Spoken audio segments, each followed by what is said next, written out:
Chilli ജാസ്മിനിലേക്ക് എല്ലാവർക്കും സ്വാഗതം. ഇന്നത്തെ നമ്മുടെ വീഡിയോ എന്ന് പറയുന്നത് ഈ പ്രാവശ്യം കായ്ച്ച മാവിന് മെയ് മാസത്തിൽ എന്തൊക്കെ ചെയ്താൽ അടുത്ത മാസം ഇരട്ടി വിളവ് കിട്ടും എന്നുള്ളതിനെ കുറിച്ചാണ്. ഇപ്പം ദേ ഈ മാവ് കണ്ടോ, ഇത് നമുക്ക് ഈ പ്രാവശ്യം നിറയെ മാങ്ങ തന്ന ഒരു നല്ല ഇനം മാവാണ്. കുളമ്പ് മാവെന്ന് പറയും. നല്ല ടേസ്റ്റുള്ള മാങ്ങയാണ് അത്. ദേ മാവ് നിങ്ങൾക്ക് നോക്കിയാൽ അറിയാം, കണ്ടോ മാമ്പൂ ഉണ്ടായ മാങ്ങ ഉണ്ടായ കതിരുകളാണ് ഇതെല്ലാവേ. ദേ ഇവിടെ ഉണ്ട്, ദേ ഇവിടെ ഉണ്ട്, ഇതൊക്കെ ഉണ്ട്. അപ്പോൾ ആദ്യം നമ്മൾ ചെയ്യേണ്ടതെന്ന് പറഞ്ഞാൽ ഇങ്ങനെയുള്ള ഈ കതിരുകളെ, അതുപോലെ ഉണങ്ങിയ കമ്പുകളുണ്ടെങ്കിൽ അതിനെ ഒക്കെ നമ്മൾ ഇതേപോലെ അങ്ങോട്ട് മുറിച്ചു മാറ്റണം. അതാണ് നമുക്ക് ഇപ്പം ഇങ്ങനെ നമുക്ക് ചെയ്തു കൊടുക്കാൻ ഏറ്റവും സൗകര്യം എന്ന് പറയുന്നത് താഴെ നിൽക്കുന്ന പൊക്കം കുറഞ്ഞ മാവുകളിലും അതുപോലെ ചട്ടിയിൽ വളർത്തുന്ന മാവുകളിലും ഒക്കെയാണ് നമുക്ക് ഇതേപോലെ ചെയ്യാൻ പറ്റുന്നത്.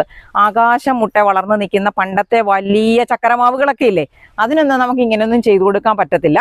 അപ്പോൾ അവർ നല്ലോണം കാറ്റ് വന്ന് വീശുന്ന അവസരത്തിൽ, ഈ മൺസൂണൊക്കെ മഴക്കാലമൊക്കെ വരുന്ന അവസരത്തിൽ മഴയും കാറ്റും വരുമ്പോൾ ഇത്തരത്തിലുള്ള ഈ കമ്പുകളും അതുപോലെ ഉണങ്ങിയ കമ്പുകളും ബലം കുറഞ്ഞ കമ്പുകളും ഒക്കെ ഒടിഞ്ഞു പോകാനാണ് സാധ്യത. അങ്ങനെ വരാത്തതാണ് നമ്മളിവിടെ നമ്മുടെ കുഞ്ഞമ്മാവുകൾക്ക് ചെയ്തു കൊടുക്കുന്നത് കേട്ടോ. അപ്പം ഇതേപോലത്തെ ഈ ഉണങ്ങിയ കമ്പുകളെല്ലാം തന്നെ അങ്ങോട്ട് മുറിച്ചു കൊടുക്കുക. പിന്നെ എപ്പോഴും ഇത്തരത്തിലുള്ള മാവുകൾ നിറയെ കായ്ക്കണമെങ്കിൽ ഇവരെ നമ്മൾ പ്രൂൺ ചെയ്ത് പൊക്കം കുറച്ച് നിർത്തണം. ശിഖരങ്ങൾ അല്ലെങ്കിൽ ശാഖകൾ കൂട്ടി. അപ്പോൾ ഈ വരുന്ന ഒരു മാവിൻ്റെ കമ്പ് കണ്ട്, ഇതാണിപ്പോൾ ഇതിനകത്ത് ഇതുമാണ് ഏറ്റവും കൂടുതൽ പൊക്കത്തിൽ വന്നിരിക്കുന്നത്.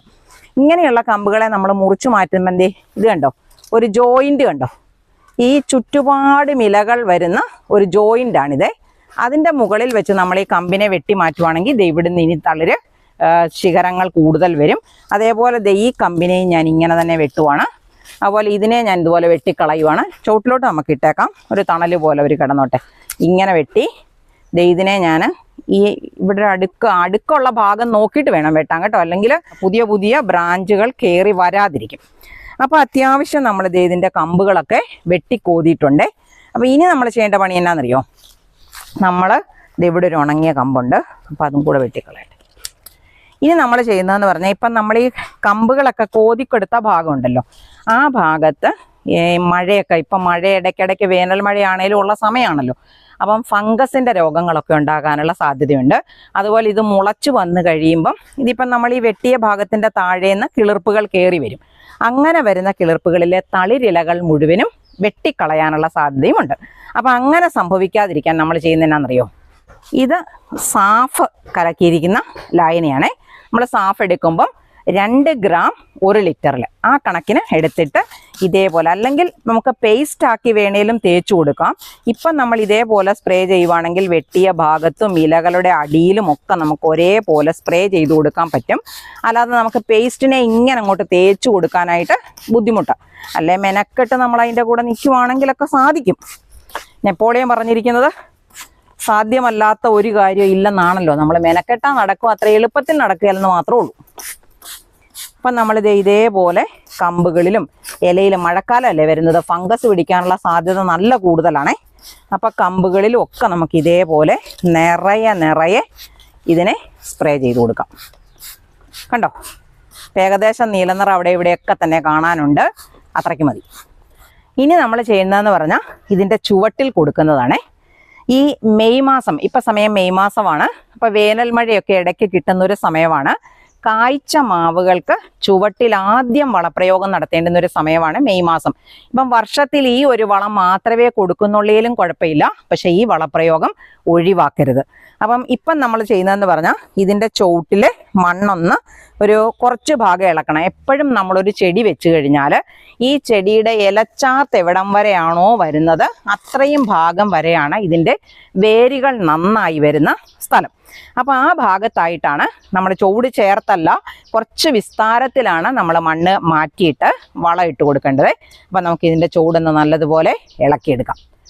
അപ്പോൾ നമ്മളിത് ഇതിൻ്റെ ചുവട്ടിൽ ഇങ്ങനെ നമ്മൾ എടുക്കുന്നത്, അതിൻ്റെ ചുവട് തൊട്ട് ചേർന്നല്ല, കുറച്ച് ഇങ്ങനെ അങ്ങോട്ട് മാറ്റിയിട്ടാണ്. അങ്ങനെ ആ പുല്ലും കാടും എല്ലാം അവിടുന്ന് മാറ്റി നമുക്ക് വളമിടാനുള്ളൊരു സൗകര്യം തുറന്നെടുക്കണം. നമ്മളിത് മാവിൻ്റെ ചുറ്റിനും ചെറിയൊരു തടം തുറന്നെടുത്തിട്ടുണ്ട് കേട്ടോ. മണ്ണൊന്ന് മാറ്റി വൃത്തിയാക്കി നമുക്ക് വളം ഇടാനുള്ള ഒരു സ്ഥലം ഉണ്ടാക്കിയെടുക്കുവാണ് നമ്മൾ ആദ്യം ചെയ്തത്. കണ്ടോ നമ്മുടെ കുഞ്ഞമാവ് നിൽക്കുന്നത്. അപ്പോൾ ഞാൻ ഇതിൻ്റെ ചുവട്ടിലോട്ട് വളം ഇട്ട് കൊടുക്കാവേ. ആദ്യം നമ്മൾ ഇട്ട് കൊടുക്കുന്നത് ഞാൻ ചാണകപ്പൊടിയോ മറ്റെല്ലാം എന്തെങ്കിലും കമ്പോസ്റ്റ് വളം ചെയ്തു കൊടുത്താൽ മതിയേ.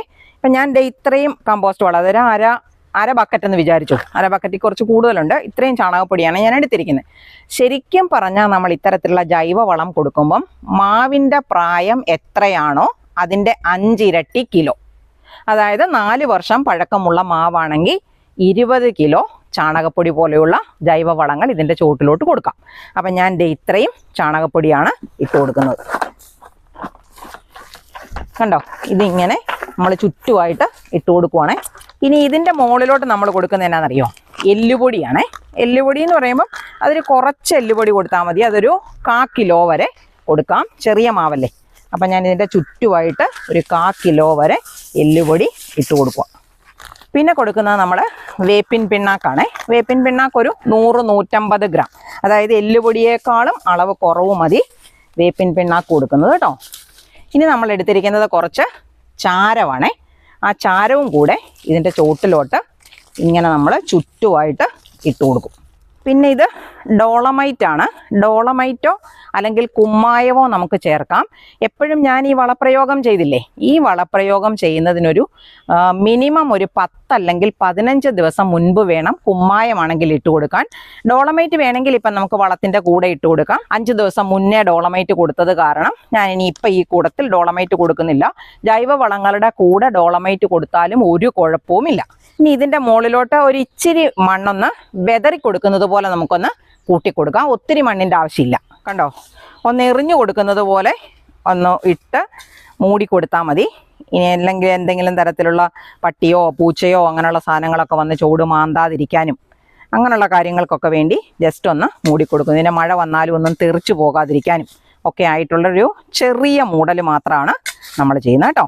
ഇപ്പം നമ്മളിതേ വളമെല്ലാം ഇട്ട് വെട്ടി മൂടി. ഇനി ഞാൻ ചെയ്യുന്നതെന്ന് പറഞ്ഞാൽ ഇത് നമ്മുടെ ബയോഗ്യാസിൻ്റെ സ്ലറിയാണേ. അപ്പോൾ ആ സ്ലറി എടുത്ത് ഇരട്ടിയായിട്ട് നേർപ്പിച്ച് നമുക്ക് ഈ ചെടിയുടെ ചുവട്ടിലായിട്ട് ഒഴിച്ചു കൊടുക്കാം. ഈ കൊടുക്കുന്ന വളപ്രയോഗം എന്ന് പറയുന്നത് ഒരു 3 മാസത്തിൻ്റെ വീതം ഇടവേളകളിൽ നമ്മൾ ചെയ്യുവാണെങ്കിൽ ഈ പ്രാവശ്യം ചെയ്തതിൻ്റെ 2 ഇരട്ടിയിലധികം നമുക്ക് വിളവ് മാങ്ങ നമുക്ക് അടുത്ത പ്രാവശ്യം വിളവെടുക്കാനായിട്ട് പറ്റും. ഇപ്പം ഞാൻ ഒഴിച്ചത് ബയോഗ്യാസ് സ്ലറിയാണ്. നിങ്ങളൊരു 3 മാസം കൂടുമ്പം ഇതേപോലത്തെ വളപ്രയോഗം ഈ മാവിന് ചെയ്തു കൊടുക്കണം. അതുപോലെ പറ്റുമെങ്കിൽ അതിൻ്റെ കൂടെ തന്നെ നമ്മളുണ്ടാക്കുന്ന ജൈവ സ്ലറി ഇല്ലേ, ആ ജൈവ സ്ലറിയും ഓരോ ബക്കറ്റ് ഇതുപോലത്തെ പാത്രത്തിനൊരു അല്ലെങ്കിൽ ഒരു 5 ലിറ്റർ അല്ലെങ്കിൽ 10 ലിറ്റർ വീതം ഇതിൻ്റെ ചുവട്ടിൽ നല്ലപോലെ നേർപ്പിച്ചിട്ടേ കൊടുക്കാവുള്ളൂ. അങ്ങനെ കൊടുക്കുവാണെങ്കിൽ അടുത്ത വർഷം ഉണ്ടാകുന്ന മാങ്ങ കണ്ട് നമ്മൾ അത്ഭുതപ്പെട്ടു പോകും. അപ്പം ഇന്ന് ഞാൻ എൻ്റെ ടെറസിൽ കയറിയപ്പം അവിടെ വീണ് കിട്ടിയ ഒരു മാങ്ങ ഞാൻ നിങ്ങൾക്ക് കാണിച്ചു തരാവേ. ഇത് ഹിമാപസന്ത് എന്ന് പറഞ്ഞാണ് എനിക്ക് നഴ്സറിക്കാർ തന്നെ, ആ പേരല്ലേ നമുക്കറിയത്തുള്ളൂ. ഇതാണ് മാങ്ങ. നല്ല മണമുള്ള മാങ്ങയാണേ. ഇത് കണ്ടോ, സൂപ്പർ സാധനം. എന്നാ നല്ല മണമാണെന്നറിയോ? ഞാൻ ഇത് മുറിച്ചിട്ട് കാണിക്കാവേ. ഇതേ കൂടെ കത്തിയെ കൂടെ ഒഴുകും അതിൻ്റെ നീര്. സൂപ്പർ സാധനം കേട്ടോ. ഞാൻ തിന്നാം ആദ്യം. സൂപ്പറാട്ടോ. ഡബിൾ സൂപ്പർ എന്ന് വേണമല്ലോ, ട്രിപ്പിൾ സൂപ്പർ എന്ന് വേണമല്ലോ പറയാം. അത്രയ്ക്ക് സൂപ്പർ സാധനം ഇത്. ഞാനല്ല ക്യാമറമാനൂടെ സ്ഥലം കൊടുക്കാം. സൂപ്പർ സാധനം. നല്ലല്ലേ? തൊലി കൂട്ടി തിന്നാൻ ഒരു കുഴപ്പമില്ല. തൊലി ഇല്ലാതാണെങ്കിൽ അതിലേറെ സൂപ്പറായിരിക്കും. അപ്പം ഇതേപോലുള്ള മാങ്ങ, ഇത് നമ്മുടെ ടെറസിൽ നിന്ന് കിട്ടിയതാണേ. ഇതേപോലെ നമുക്ക് മാങ്ങ എല്ലാ പ്രാവശ്യവും വിളവെടുക്കാനായിട്ട് പറ്റും. ഈ രീതിയിലുള്ള ചെറിയ ചെറിയ വളപ്രയോഗം. ഇപ്പം ഞാനൊരു വീട്ടമ്മയാണല്ലോ, എന്നെ പോലുള്ള വീട്ടമ്മമാർക്ക് ചെയ്യാൻ പറ്റുന്ന രീതികളാണ് ഞാൻ നിങ്ങളോട് പറയുന്നത്. എൻ്റെ വീഡിയോ ഇഷ്ടമാകുകയാണെങ്കിൽ എനിക്കൊരു ലൈക്ക് തരാനും, സബ്സ്ക്രൈബ് ചെയ്യാത്തവരാരെങ്കിലും ഉണ്ടെങ്കിൽ സബ്സ്ക്രൈബ് ചെയ്യാനും മറന്നു പോകരുത്. ഇപ്പോഴൊക്കെ ബെൽ ബട്ടൺ പ്രസ് ചെയ്യണം എന്നൊക്കെയാണ് പറയുന്നത്. എങ്കിൽ മാത്രമേ നമ്മളിടുന്ന വീഡിയോകൾ എപ്പോഴും നിങ്ങൾക്ക് ഇടുന്ന ഉടനെ തന്നെ കിട്ടത്തുള്ളൂ. എൻ്റെ വീഡിയോ ഉപകാരപ്രദമാണെന്ന് തോന്നുന്നവരുണ്ടെങ്കിൽ എനിക്കൊരു കമൻ്റ് ഇടാൻ മറന്നു പോകരുത്. അപ്പോൾ ഇതേപോലെ മറ്റൊരു നല്ല വീഡിയോയുമായി നമുക്ക് അടുത്ത ദിവസം വീണ്ടും കാണാം.